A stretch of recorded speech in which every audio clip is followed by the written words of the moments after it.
Et l'autre info, Guy Birenbaum n'est pas à vélo, est au Canada. Oui, de très nombreux médias canadiens racontent la mésaventure d'une jeune femme de 23 ans, histoire qui montre que le GPS de votre voiture ou celui de votre smartphone n'est pas du tout votre meilleur Alors, qu'est-ce qui lui ami. est arrivé à cette On est potane? jeudi dernier, vers minuit, la jeune femme qui vient de Kitchener en Ontario est au volant de sa voiture. Elle est dans la ville de Tobermory. On est toujours en Ontario. Les conditions sont difficiles, pluie, brouillard, on voit mal. La conductrice s'approche du port de Little Tub et là, ça va mal se passer. C'est-à-dire? Alors, au lieu de la laisser sur la route, son GPS, très gentiment, l'envoie sur une voie qui est réservée, vous savez, au lancement des Ah bateaux. oui.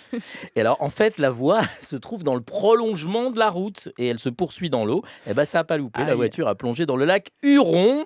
Elle reste quand même suffisamment, heureusement, à la surface pour que l'automobiliste ait le temps de baisser la vitre, de récupérer son sac à main quand même, et de sortir du véhicule. Et elle nage dans une eau à 4 degrés sur une trentaine de mètres jusqu'au bord. Elle appelle la police de l'hôtel le plus proche. Moins de chance pour la voiture. Alors, d'après ce que j'ai vu, c'est une Toyota Yaris qui a coulé très très bien, obligeant les autorités maritimes à interdire l'accès du port au bateau jusqu'au petit matin, où la voiture totalement immergée a été sortie du lac. On comprendra donc que l'automobiliste ait eu assez peu envie de donner des interviews. J'ajoute que la police a précisé que l'alcool n'était absolument pas la cause de cet accident. Alors en fouillant, parce que j'ai cherché, je me suis dit, est-ce que ça arrive souvent ce genre de truc? Eh ben j'ai découvert plusieurs autres accidents dans lesquels un GPS est impliqué et envoie le conducteur qui suit aveuglément ses recommandations dans la flotte. En Pologne en 2008, en Espagne en 2010, même avec un mort, ou en France en 2013. Et cette liste n'est absolument pas exhaustive.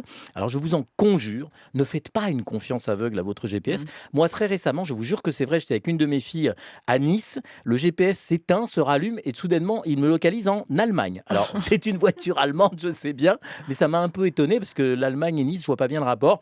Alors, si vous êtes vraiment perdu, il y a beaucoup mieux que le GPS. Il y a les proverbes chinois, parce qu'il y a un proverbe chinois, Fabienne, pour absolument toutes les C'est ça qui est situations. bien. Alors, je vous en ai trouvé deux qui marchent très bien. Seul celui qui a emprunté la route connaît la profondeur des trous. C'est assez juste. Et pour connaître la route devant toi, demande à ceux qui en reviennent. Et ça, c'est joli. Merci Guy Birenbaum.